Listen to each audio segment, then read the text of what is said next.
Hello kitties, మీరు కానీ నా ప్రీవియస్ వీడియో చూసుంటే తమిళనాడు నుంచి చికెన్ పకోడీ ప్యాక్ తెచ్చాను కదా. దాంతో చికెన్ పకోడీ ఎలా చేయాలని చెప్పి మీకు అప్డేట్ చేస్తా అన్నాను కదా. Here it is guys. ముందుగా అయితే హాఫ్ కిలో చికెన్ అయితే తీసుకున్నాను. హాఫ్ కిలో చికెన్కి 1 చికెన్ మసాలా అయితే సరిపోతుంది.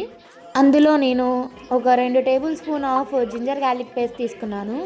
ఒక 3 స్పూన్స్ ఆఫ్ కార్న్ఫ్లోర్ తీసుకున్నాను, క్రిస్పీనెస్ వస్తుందని చెప్పని. ఇంకా మంచిగా కలుపుకోవాలి చికెన్ అనేది. ఇప్పుడే మసాలా అనేది ముక్కలకి గట్టిగా పడుతుంది అనమాట. నేనైతే మ్యారినేట్ కోసం ఫ్రిడ్జ్లో అయితే పెట్టాను.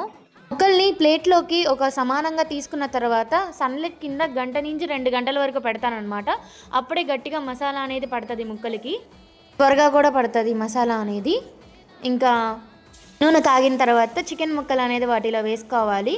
సో గోల్డెన్ బ్రౌన్ వచ్చే వరకు వెయిట్ చేసి ఇంకా తీసుకొని సర్వ్ చేసుకుంటే వేడి వేడి చికెన్ పకోడీ అనేది రెడీ అయిపోతుంది. నాకు చాలామంది డిఎం చేస్తున్నారు, మీది ఆంధ్రానా తమిళనాడా అని చెప్పి.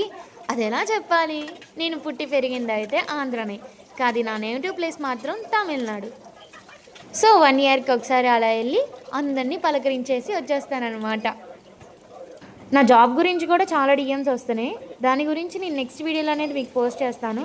That's it guys, like and comment.